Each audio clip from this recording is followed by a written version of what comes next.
Ce que nous voyons ici, en fait, est une représentation fictive des résultats électoraux.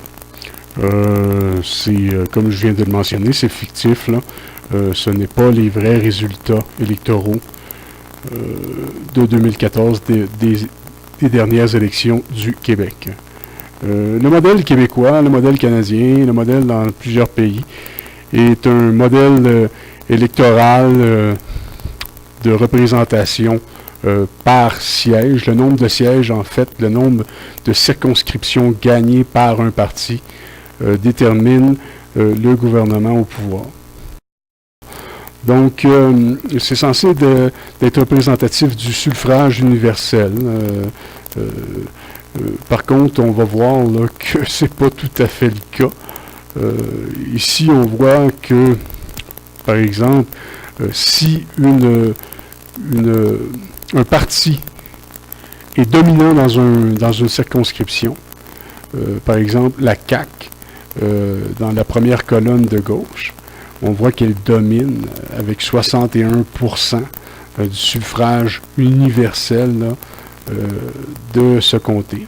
Par contre, dans la deuxième colonne à gauche, on voit que c'est le Parti libéral, ensuite de ça, le Parti québécois, Parti libéral et Parti libéral.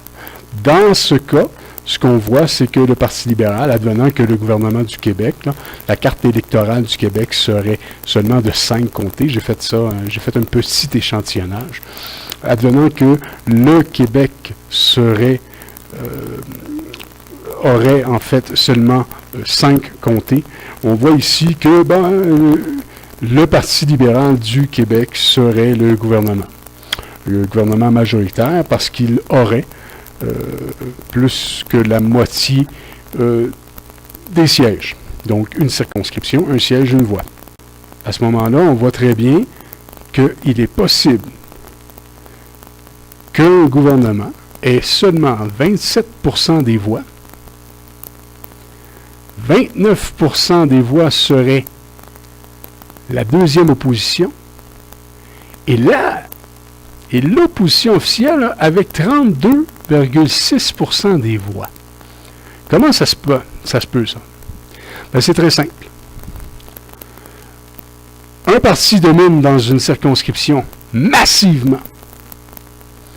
Donc, il récolte un suffrage important. Et dans l'autre circonscription, le gagnant, qui est le Parti libéral, gagne, mais avec un écart moins important. Et ainsi de suite. Au calcul total, le Parti libéral a 3 sièges. Par contre, le suffrage universel, quand on fait le pourcentage, est de seulement 27%. Je le répète, ça ne s'est jamais vu au Québec. Absolument jamais.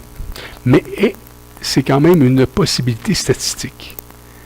On voit là que notre système électoral est un peu défaillant quand on regarde les probabilités, les possibilités statistiques. Donc, écoutez, c'était une petite remarque que j'ai faite, c'est une petite étude que j'ai faite, sans prétention.